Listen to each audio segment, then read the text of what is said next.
السلام علیکم بچوں، آج ہم ماحول کا مطالعہ حصہ 1 اس کتاب سے سبق نمبر 21 اجتماعی زندگی کے لیے نظم و نسق اس سبق کو سمجھیں گے۔ تو چلیے شروعات کرتے ہیں سبق کی۔ اجتماعی زندگی کے لیے نظم و نسق۔ یہاں پر آپ کو ایک تصویر نظر آ رہی ہے۔ اس تصویر میں آپ کو نسیمہ، تسنیم اور ناظمہ، یہ تینوں جو لڑکیاں ہیں، ان کے والدین اور ان کی پوری فیملی نظر آ رہی ہے۔ یہ فیملیز نے، ان خاندانوں نے مل کر جو ہے گرما کی تعطیلات یعنی گرمیوں کی جو چھٹیاں ہوتی ہے، اس میں گھومنے کے لیے، تفریح کے لیے جانے کا جو ہے پروگرام بنایا تھا، اور اس کے لیے انہوں نے خاص گاڑی کا انتظام بھی کیا تھا۔ ہم لوگ کہیں بھی گھومنے کے لیے جاتے ہیں تو ہم گاڑی کو بک کرتے ہیں نا، تو اسی طرح سے انہوں نے بھی ایک گاڑی کو بک کیا تھا۔ تفریح کو جانے کے روز جو ہے وہ صبح کے دن سب اٹھ گئے اور کافی دیر تک وہ ایک جگہ پر گاڑی والے کا انتظار کر رہے تھے، لیکن گاڑی والا نہیں آیا۔ لیکن جب اسے فون کیا گیا تو پتہ چلا کہ گاڑی والے کو کسی نے کہاں آنا ہے وہ ایڈریس ہی نہیں دیا تھا، وہ پتہ ہی نہیں دیا تھا، تو وہ گاڑی والا کس طرح سے اس مقام پر پہنچتا۔ تو اس طرح سے وہ گاڑی والے کا انتظار ہی کرتے رہ گئے، اور ڈرائیور جو ہے وہ صحیح وقت پر صحیح مقام پر پہنچ نہیں سکا۔ تو کیا آپ بتا سکتے ہیں کہ تفریح میں جو یہ بد نظمی ہوئی وہ کس وجہ سے ہوئی، اور ایسی جو بد نظمی ہے اس کو ہم کو ٹالنا ہے اگر، تو ہم کیا کر سکتے ہیں، کون سی ترکیب اپنا سکتے ہیں؟ تو آگے ہم اس سبق میں اسی کے متعلق سمجھیں گے، اور وہ کیا چیز ہے، ہم اس طرح کی بد نظمی کو ہم کس طرح سے ٹال سکتے ہیں۔ تو وہ ہے کسی بھی کام کو انجام دینے کے لیے ہمیں جو چیز ضروری ہوتی ہے وہ ہے نظم و نسق۔ نظم و نسق جو ہے ہمارے لیے بہت ضروری ہے۔ نظم و نسق کا کیا مطلب ہے، ہم اس سبق میں اسے سمجھیں گے۔ نظم و نسق کس طرح سے ہم کر سکتے ہیں، کہ ہم کس طرح سے کام کو کریں، کب کریں، اس کا خاکہ تیار کرنا ہی جو ہے نظم و نسق کی پہلی سیڑھی ہے۔ یہاں دیکھو بچوں، یہ اس طرح سے ہمیں کسی بھی کام کو جب انجام دینا ہے تو ہمیں اس کا خاکہ تیار کرنا ہوتا ہے، اور اگر ہم جو ہے کام دوسروں کے ساتھ مل کر کر رہے ہیں تو یہ خاکہ اور زیادہ باریک بینی سے ہمیں تیار کرنا ہے۔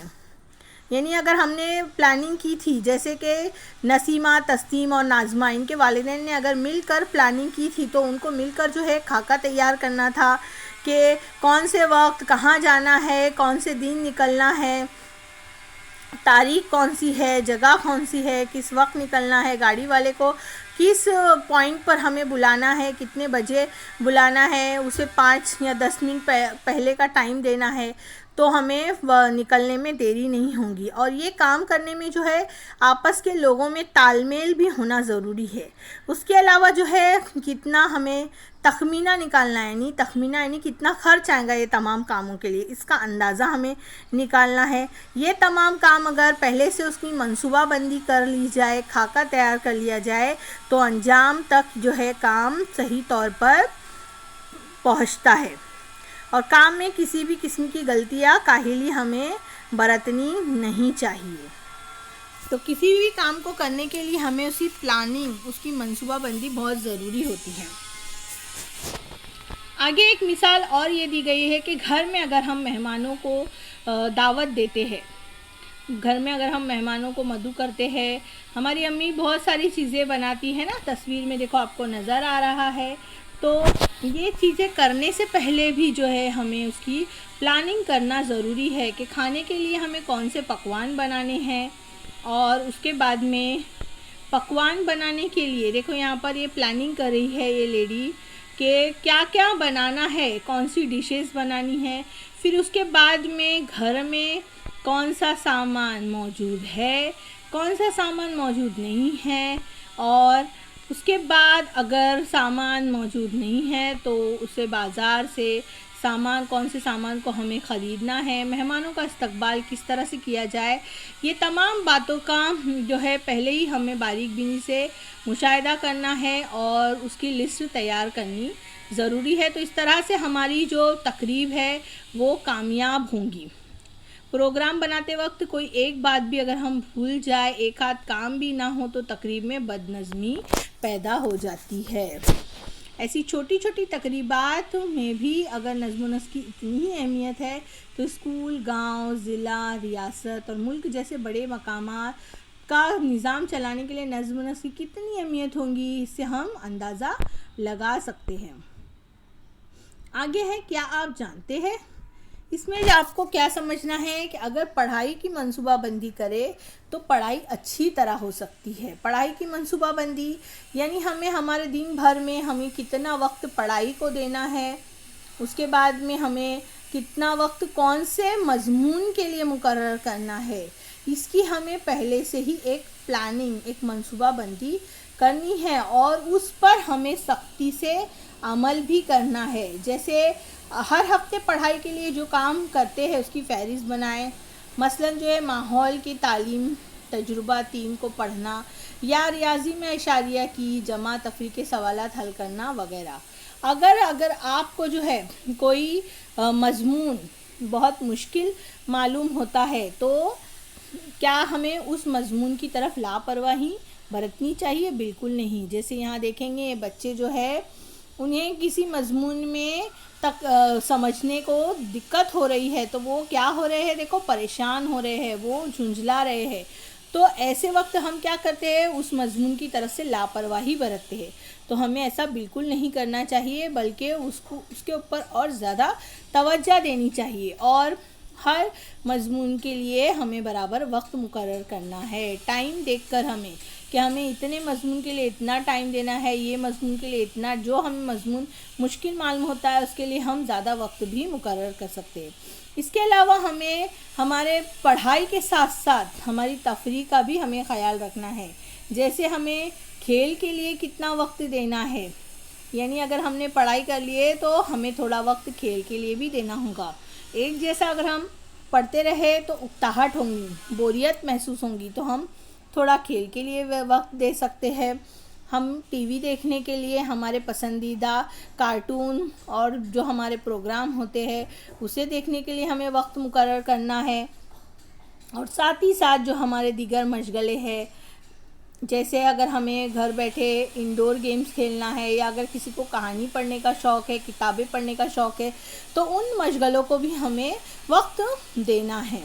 اس کے علاوہ ہمیں آرام، ہمارے جسم کو آرام بھی دینا ہے۔ ہمیں وقت پر جو ہے سونا ہے، تو ہمیں نیند اگر پوری ملیں گی تو ہمارا دماغ کو بھی سکون ملے گا، تو وقت پر ہمیں آرام بھی کرنا ضروری ہے۔ اس کے علاوہ ہم ہماری جماعت کی طرف بڑھتے ہیں۔ جب ہم نے ابھی پڑھا ہے کہ ہر کام میں نظم و نسق کی ضرورت ہوتی، تو اسی طرح سے جماعت کے نظم و نسق میں بھی جو ہے کون سے کام ضروری ہوتے ہیں یہ ہمیں محسوس ہوتا ہے۔ ان کاموں کے لیے ہمیں نمائندوں کو اپنے کلاس میں سے ہی نمائندوں کا انتخاب کرنا ہوتا ہے۔ جیسے ہماری جماعت میں ہماری کلاس میں ہم مختلف بچوں کو مختلف کاموں کے نمائندے منتخب کرتے ہیں، فلاں کام کے لیے یہ نمائندہ، فلاں کام کے لیے وہ نمائندہ، اس طرح سے نمائندے ہمیں منتخب کرنا ہے۔ دیکھیے جماعت کے نمائندے جسے ہم اسٹوڈنٹ کونسل بھی کہتے ہیں، تو یہاں پر جو ہے کیا یہ نمائندے کیا کام دیکھتے ہیں، کیا کمرے جماعت کی صفائی ٹھیک طرح سے ہوئی ہے، یا جماعت میں چاک اور ڈسٹر ہے یا نہیں ہے، تختے سیاہ صاف ہے نا، یہ جانچ ہمیں کرنی ہے۔ یا اس کے علاوہ تختے سیاہ پر اقوال زرین کس نے لکھا ہے، یا کس کا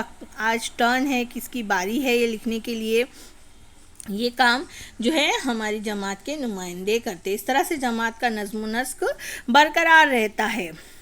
جماعت کی صاف صفائی، اسکول کی صاف صفائی مل کر جو ہے یہ نمائندے طے کرتے ہیں، اور اس کے بعد جو ہے اسکول کے کام کو اور آسانی سے انجام دینے کے لیے اسکول انتظامی کمیٹی بنائی جاتی ہے۔ یہ اسکول انتظامی کمیٹی میں بچوں کے ساتھ ساتھ والدین، اساتذہ، علاقے کے کچھ دانشور طلباء کے نمائندوں کو شامل کیا جاتا ہے۔ یہ کمیٹی طلبہ، والدین اور اساتذہ کے مسائل سمجھ کر ان مسائل کو حل کرنے میں رہنمائی کرتی ہے۔ اسکول کی ترقی کے لیے منصوبوں کی سفارش کرتی ہے۔ اسکول میں طلبہ اور اساتذہ کی حاضری پر نظر رکھتی ہے۔ دوپہر کے کھانے اور دوسرے سرکاری منصوبوں پر عمل کرنے میں مدد دیتی ہے۔ اس طرح طلبہ اور طالبات کی شخصیت کو سنوارنے کے لیے اساتذہ اور والدین اسکولی انتظام کمیٹی کے ذریعے ایک دوسرے کے تعاون سے کوشش کرتے ہیں۔ اب آگے بڑھیں گے ہم، یہاں ہم دیکھیں گے کہ راستوں پر، یہ تصویر میں آپ کو نظر آئے گا، راستوں پر جو ہے حادثات کیوں ہوتے ہیں، آمد و رفت کے قوانین کی پابندی کرنا کیوں ضروری ہے۔ اگر ہم قوانین کی پابندی نہیں کریں گے تو اسی طرح سے حادثات سے دوچار ہونا پڑے گا، جس طرح سے آپ نے تصویر میں دیکھا ہوگا۔ جس طرح سے ہم اسکول ہمیشہ مقررہ وقت پر ہی کیوں جاتے ہیں، اسکول میں تمام مضامین کا نظام الاوقات کیوں بنایا جاتا ہے۔ آپ کو پتہ ہے آپ اسکول میں کتنے بجے آتے ہیں، اسکول میں آنے کے بعد پریئر ہوتی ہے، تمام بچوں کو پریئر میں یعنی دعا میں شامل ہونا ہوتا ہے۔ اس کے بعد میں پیریڈ ہوتے ہیں ہمارے، ہم کیا ایک ہی مضمون کو دن بھر پڑھتے ہیں؟ نہیں، ہر مضمون کا الگ الگ پیریڈ ہوتا ہے، ان کے لیے وقت مقرر ہوتا ہے۔ ایک ہی مضمون پڑھ کے بچے اکتا جائیں گے، اس کے لیے ان کے لیے وقت کی تقسیم کی جاتی ہے۔ تو یہ نظم و نسق یعنی یہ منصوبہ بندی کیوں کی جاتی ہے؟ تاکہ کام کو ہم اچھی طرح سے انجام دے سکیں۔ اگر ہم اسکول کے آنے جانے کا وقت مقرر نہیں کریں گے تو کیا بچے وقت پر اسکول میں آئیں گے؟ بچے کبھی بھی آئیں گے، کبھی بھی جائیں گے، تو کیا یہ صحیح ہوگا؟ نہیں۔ اس کے لیے ہر جگہ ہر کام میں نظم و نسق ہونا ضروری ہوتا ہے۔ قوانین کی وجہ سے کیا ہوتا ہے کہ ہر فرد کو سماج میں کوئی بھی کام کس طرح انجام دینا ہے اس کی رہنمائی ملتی ہے، اور اس بات کا یقین ہوتا ہے کہ سماج میں ہر طے شدہ طریقے سے ہی برتاؤ کرے گا۔ مثلاً راستے سے گاڑی چلانے والا ہر فرد بائیں طرف سے ہی جانے والا ہے۔ آپ راستے پہ دیکھتے ہوں گے، دیکھیے اس تصویر میں ہم جب گاڑی چلاتے ہیں تو چلانے والا بائیں طرف سے ہی جاتا ہے، اور جو سامنے سے گاڑی آتی ہے وہ ہمیشہ دائیں طرف سے آتی ہے۔ تو اس سے کیا ہوتا ہے کہ آنے اور جانے والے کو سمجھ میں آتا ہے اور الجھن نہیں ہوتی۔ اگر یہ نہیں ہوتا تو اس تصویر میں آپ دیکھ سکتے ہیں یہ منظر کیا بیان کر رہا ہے۔ اس طرح سے گاڑیاں ادھر ادھر بکھری ہے اور لوگوں کا ہجوم جمع ہو گیا ہے ٹریفک جام ہونے کی وجہ سے۔ تو اس طرح سے ہمیں قوانین پر عمل کرنا ضروری ہے۔ آگے بڑھتے ہیں۔ قوانین اس لیے بنائے جاتے ہیں کہ سماج الجھن کا شکار نہ ہو اور ہماری اجتماعی زندگی آسانی سے بسر ہو۔ پہلے قوانین سماج کے رسم و رواج کے لحاظ سے بنائے جاتے تھے، اب حکومت قوانین طے کرتی ہے۔ ہمارا ملک آزاد ہونے کے بعد ہم نے دستور تیار کیا، سرکاری کاروبار کس طرح چلے، سماج کا سفر کس رخ پر ہو، اس تعلق سے دستور میں اصطلاحات ہوتی ہے۔ ہمارے ذریعے منتخب کیے گئے نمائندے اس کو سامنے رکھ کر ملک کا کاروبار چلاتے ہیں۔ مقامی سطح پر مقامی انتظامیہ کے ذریعے نظم و نسق قائم رکھا جاتا ہے۔ آپ کے علاقے میں کون سا مقامی سرکاری ادارہ کام کرتا ہے؟ کیا آپ کے گھر یا اسکول کے آس پاس اس تعلق سے کچھ تختیہ، مثلاً وارڈ کا نام، کارپوریٹر کا نام، میئر، سرپنچ وغیرہ کے گھر، گرام پنچایت کا دفتر وغیرہ ہے؟ یہ آپ سے سوال پوچھا ہے کہ بتائیے تو بھلا۔ تو آپ کے علاقے میں تو سب سے پہلے ہم جس اسکول میں پڑھتے ہیں یہ ہماری سرکاری اسکول ہے، جسے ہم بی ایم سی کی اسکول میں پڑھتے ہیں، ہے نا؟ تو یہ یہاں پر ہمیں مفت تعلیم دی جاتی ہے۔ اس کے علاوہ ہماری اسکول کے سامنے ہی آپ کو سرکاری اسپتال بھی نظر آئے گا، جہاں سے آپ لوگ مفت میں علاج کرواتے ہیں۔ اور ہم جس وارڈ میں ہے، ہمارا وارڈ جو ہے کون سے اس میں شامل ہوتا ہے؟ این وارڈ میں۔ اس کے علاوہ کارپوریٹر، آپ کو آپ کے اسکول کے اطراف میں، آپ کے علاقے میں جو آپ کے کارپوریٹر ہیں ان کے نام اور ان کی تصاویر نظر آتی ہے۔ یہ تمام چیزیں ان کے دفتر ہے آپ کے علاقے میں، تو یہ آپ دیکھتے ہی ہے بخوبی۔ اس کے علاوہ آپ لوگ یہ دیکھتے ہوں گے کہ ہماری روزمرہ کی زندگی میں ہم کئی چیزوں کے لیے اپنے خاندان پڑوسیوں کے علاوہ باہر کے دوسرے لوگوں پر بھی منحصر رہتے ہیں، جیسے کہ پینے کا پانی، صفائی، زراعت، جانوروں کے لیے پانی کی ضرورت ہوتی ہے۔ ہمارے علاقے میں کچرا جمع ہونے والا یا کچرا روزانہ صاف کرنا ضروری ہوتا ہے، راستے بنانا، ان پر کافی تعداد میں لائٹ لگانا، اسکول، دواخانے، عوامی باغ وغیرہ ہماری مختلف ضرورتیں ہیں۔ ان ضرورتوں کو پورا کرنے کی ذمہ داری ہمارے علاقے کے مقامی سرکاری ادارے پر ہوتی ہے۔ اس کے لیے مقامی سرکاری ادارے کے لیے لوگ اپنے نمائندے منتخب کرتے ہیں۔ آپ لوگ دیکھتے ہی ہوں گے کہ ہم راستے میں دیکھیے جس طرح سے آپ رات ہوتی ہے، اندھیرا ہوتا ہے تو فوراً سے راستے کی جو ہے لائٹ روشن ہو جاتی ہے۔ اس کے علاوہ آپ کے ہاں روزانہ جو کچرا جمع ہوتا ہے اس کو جمع کرنے کے لیے کچرا گاڑی آتی ہے، وہ کچرا جمع کر کے لے کے جاتی ہے۔ پانی جو ہے یہاں پر کنویں سے نکالتے ہوئے نظر آ رہی ہے عورتیں، لیکن ہمارے گھر میں نلوں کے ذریعے پانی آتا ہے۔ اس کے علاوہ یہاں پر باغ آپ کو نظر آ رہے ہیں، یہ یہاں پر باغ کھیل رہے، تو یہ کیا کسی کے ذاتی باغ ہے؟ نہیں، یہ عوامی باغ ہے۔ یہاں پر کوئی بھی آ جا سکتا ہے، کوئی بھی بچہ یہاں پر کھیل سکتا ہے۔ تو یہ تمام سہولیات ہمیں کہاں سے فراہم ہو رہی ہے؟ یہ ہمیں سرکار سے فراہم ہو رہی ہے۔ یہ سرکاری سہولتیں جو ہے ہمیں مہیا ہے۔ آگے ہم دیکھیں گے ہم نے کیا سیکھا، اس کو ایک بار ہم اعادہ کر لیں گے۔ کوئی بھی کام کرنے کے لیے نظم و نسق ضروری ہوتا ہے۔ اجتماعی کاموں کو انجام دینے کے لیے تفصیلی خاکہ ضروری ہوتا ہے۔ خاکے کے مطابق کام انجام دیے جائے تو وہ آسانی کے ساتھ اور وقت پر ہوتے ہیں۔ اسکول انتظامی کمیٹی طلباء اور طالبات کی شخصیت سنوارنے کے لیے کام کرتی ہے۔ لوگوں کی روزمرہ زندگی میں مسائل حل کرنے کے لیے مقامی سرکاری ادارہ کام کرتا ہے۔ امید ہے بچوں آپ کو یہ سبق سمجھ میں آ گیا ہوگا۔ ملتے ہیں پھر نیکسٹ ویڈیو میں۔ اللہ حافظ۔